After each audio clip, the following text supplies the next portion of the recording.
Perkembangan akuntansi pertanggungjawaban.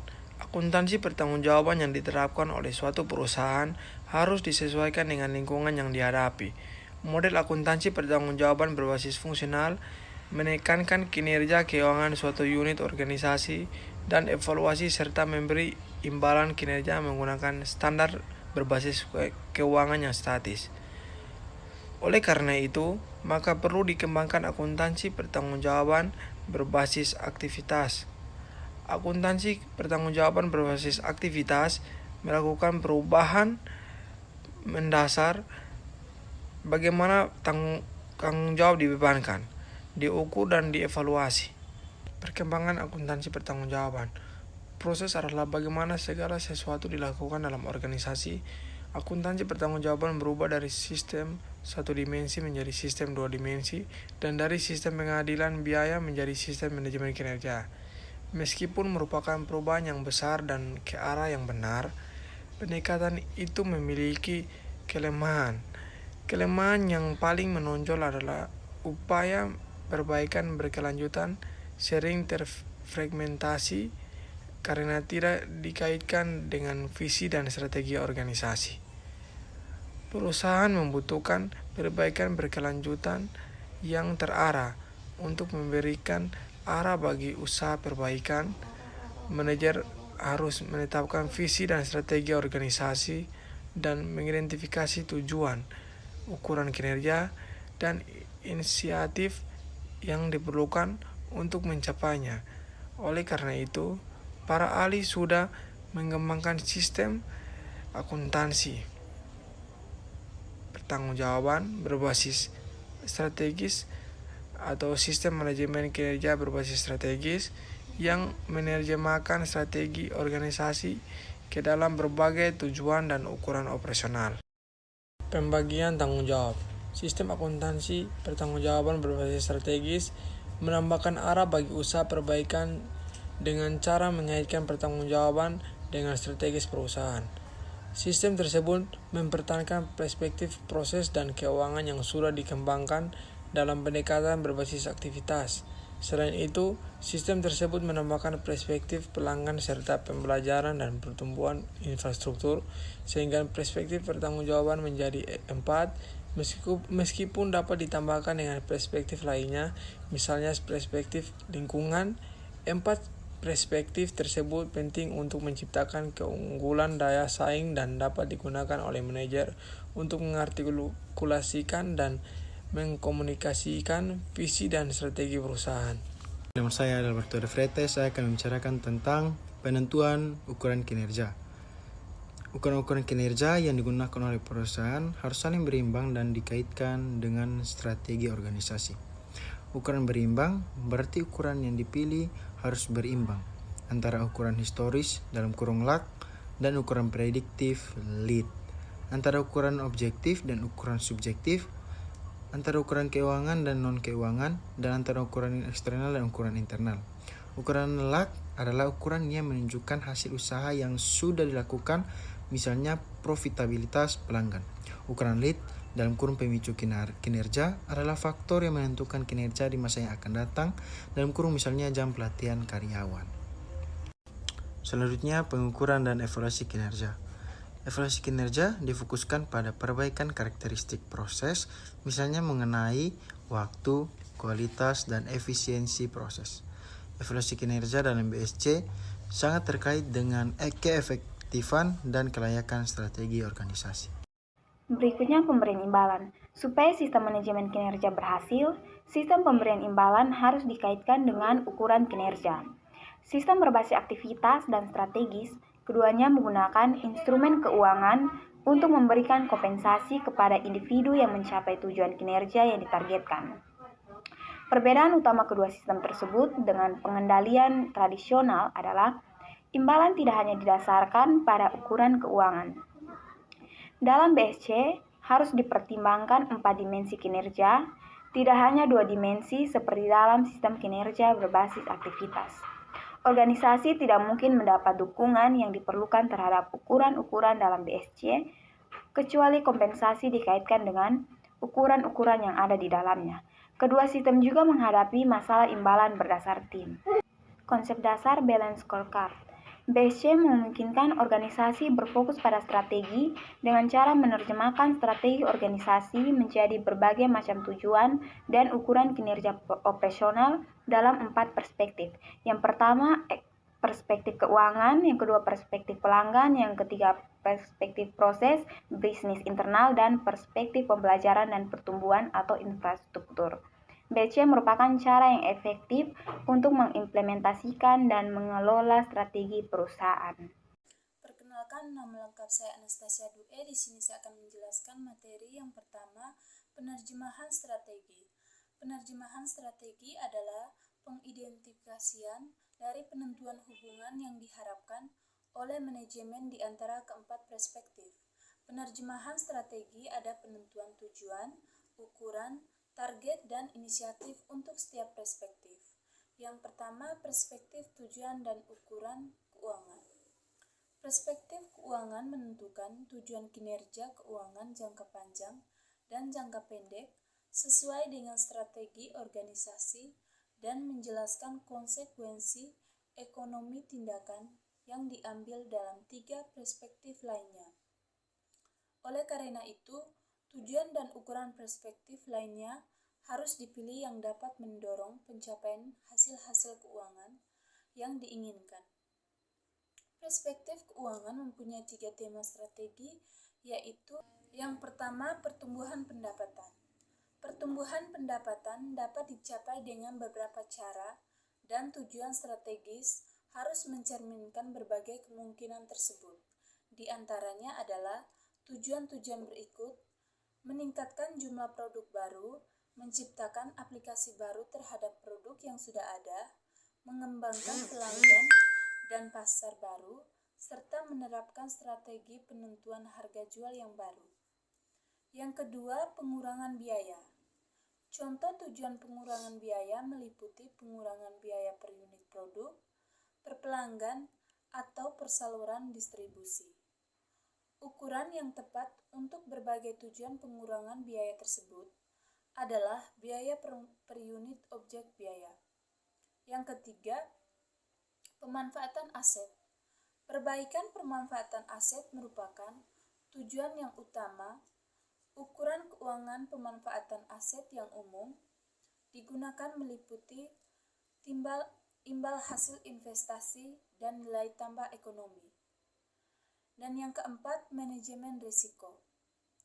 Manajemen risiko yang berkaitan dengan strategi yang diterapkan merupakan tema strategi penting lain dan berlaku bagi ketiga tema keuangan strategi yang sudah dibahas sebelumnya. Yang berikut perspektif tujuan dan ukuran pelanggan. Perspektif pelanggan menentukan segmen pelanggan dan pasar yang di dalamnya unit usaha akan bersaing dan menjelaskan bagaimana nilai akan diciptakan bagi pelanggan. Perspektif pelanggan merupakan sumber pendapatan bagi tujuan keuangan. Yang pertama, tujuan dan ukuran pokok setelah segmen pelanggan dan pasar ditentukan, kemudian dikembangkan tujuan dan ukuran yang pokok. Tujuan dan ukuran pokok adalah tujuan dan ukuran yang umum digunakan oleh organisasi.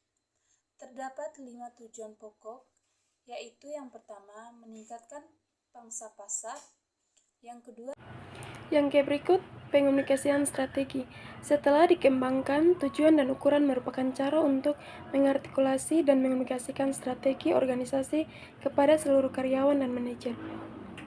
Tujuan dan ukuran yang sudah ditetapkan berguna untuk menyelaraskan tujuan dan tindakan individu dengan tujuan dan inisiatif organisasi. Video, surat kabar, brosur, dan jaringan komputer perusahaan merupakan media yang dapat digunakan untuk menginformasikan strategi, tujuan, dan ukuran yang berhubungan dengan BSC. Artikulasi BSC harus cukup jelas, sehingga setiap individu dapat melihat hubungan antara apa yang mereka lakukan dan tujuan jangka panjang organisasi. Kesadaran mengenai keterkaitan tersebut akan meningkatkan kemungkinan tujuan dan tindakan pribadi selaras dengan tujuan organisasi. Yang berikut, target dan insentif. Setelah tujuan dan ukuran ditentukan dan dikomunikasikan, ekspektasi kinerja harus ditetapkan. Ekspektasi kinerja dikomunikasikan dengan menetapkan nilai target untuk ukuran-ukuran yang berhubungan dengan setiap perspektif. Manajer dimintai pertanggungjawaban atas tugas yang dibebankan kepadanya dengan membandingkan nilai sesungguhnya suatu ukuran dengan nilai yang ditargetkan. Terakhir, kompensasi harus dikaitkan dengan pencapaian tujuan. Sistem imbalan harus dikaitkan dengan semua tujuan dan tidak hanya dengan ukuran keuangan. Kegagalan untuk mengubah sistem kompensasi akan mendorong manajer untuk melanjutkan fokusnya pada kinerja keuangan jangka pendek, karena tidak memiliki alasan untuk memberi perhatian kepada tujuan strategis lainnya.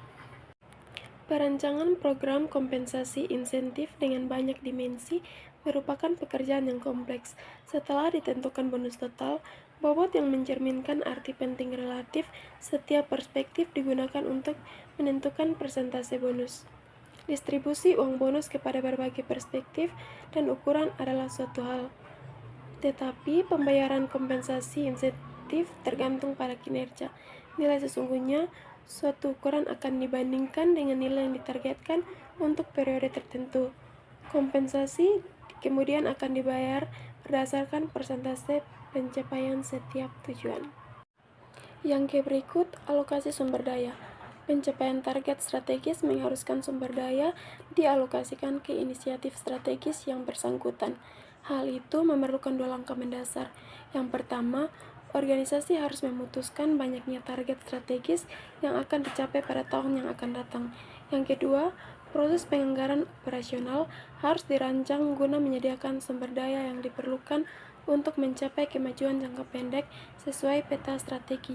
Jika langkah-langkah tersebut tidak dilakukan, maka sulit untuk mengharapkan strategi akan benar-benar dilaksanakan. Berikut konsep strategi yang teruji. Keterujian strategi dicapai dengan mengajukan satu set hipotesis sebab akibat yang dinyatakan dalam pernyataan dengan urutan jika maka. Sebagai contoh, perhatikan strategi pertumbuhan nilai yang dinyatakan dalam pernyataan urutan jika maka berikut ini. Jika keterampilan karyawan ditingkatkan dan jika proses produksi dirancang ulang, maka waktu siklus produksi akan turun. Jika waktu siklus turun, maka keandalan pengiriman akan meningkat dan biaya proses akan turun. Jika keandalan pengiriman meningkat, maka retensi pelanggan akan meningkat. Jika retensi pelanggan meningkat, maka pangsa pasar akan meningkat. Jika pangsa pasar meningkat, maka penjualan akan meningkat. Jika penjualan meningkat dan biaya turun, maka laba akan meningkat. Jika laba meningkat, maka nilai pemegang saham akan meningkat. Next, umpan balik strategis. Konsep paling penting yang berhubungan dengan struktur sebab akibat adalah keberadaan strategi yang dapat diuji. Berdasarkan strategi pertumbuhan nilai, maka dapat diharapkan akan terjadi peningkatan nilai pemegang saham. Jika tidak terjadi, hal itu dapat disebabkan oleh 2 hal. Yang pertama, masalah implementasi, atau yang kedua, strategi yang tidak valid. Pertama, ada kemungkinan faktor kunci keberhasilan seperti jam pelatihan dan desain ulang proses tidak mencapai tingkat yang ditargetkan, atau jam pelatihan yang diberikan lebih sedikit dari yang direncanakan, proses tidak didesain ulang. Dalam kasus ini, kegagalan untuk memberikan hasil yang diharapkan untuk tujuan lainnya, misalnya retensi pelanggan dan nilai pemegang saham, merupakan masalah implementasi. Di pihak lain, jika tingkat pemicu kinerja yang ditargetkan dicapai dan hasil yang diharapkan tidak terjadi, maka masalahnya terletak pada strategi itu sendiri. Usaha mengatasi kedua masalah di atas dalam evaluasi kinerja merupakan contoh double loop feedback. Double loop feedback terjadi apabila manajer menerima informasi mengenai keefektifan implementasi strategi serta validitas asumsi-asumsi dasar strategi. Dalam sistem manajemen kinerja tradisional, biasanya hanya single loop feedback. Single loop feedback menekankan hanya pada keefektifan implementasi. Dalam single loop feedback, hasil sesungguhnya yang menyimpang dari hasil yang direncanakan merupakan sinyal untuk mengambil tindakan koreksi sehingga rencana strategi dapat dijalankan. Berikut keselarasan strategis. Penyusunan sebuah strategi merupakan satu hal, sedangkan implementasi strategi yang sukses adalah hal lain.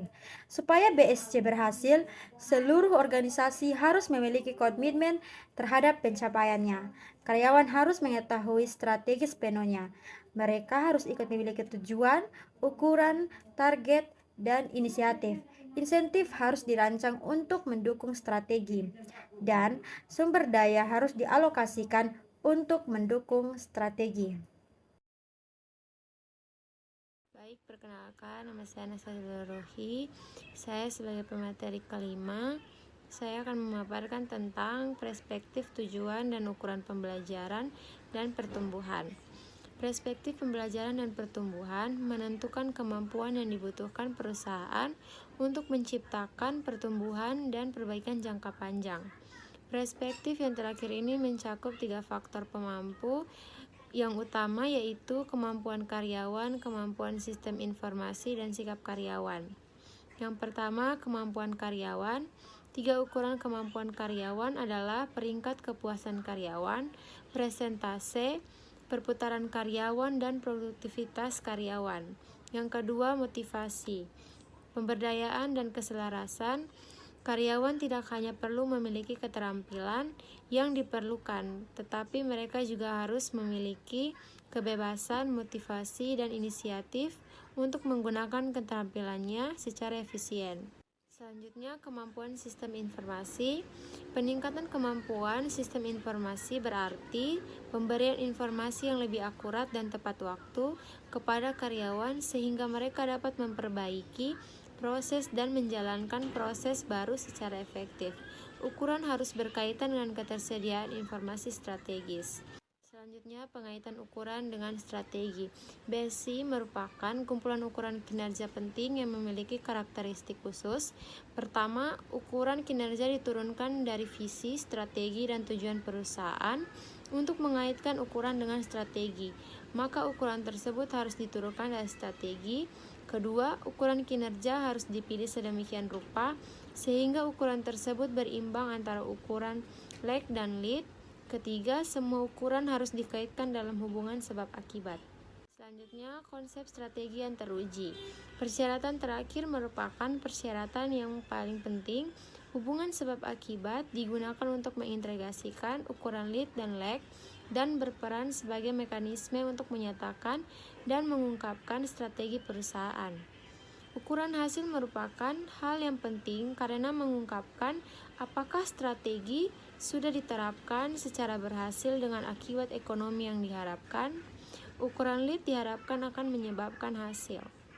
Keterujian strategi dicapai dengan mengajukan satu set hipotesis sebab akibat yang dinyatakan dalam pernyataan dengan urutan jika maka.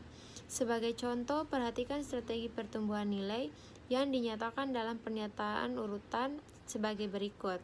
Jika keterampilan karyawan ditingkatkan dan jika proses produksi dirancang ulang, maka waktu siklus produksi akan turun.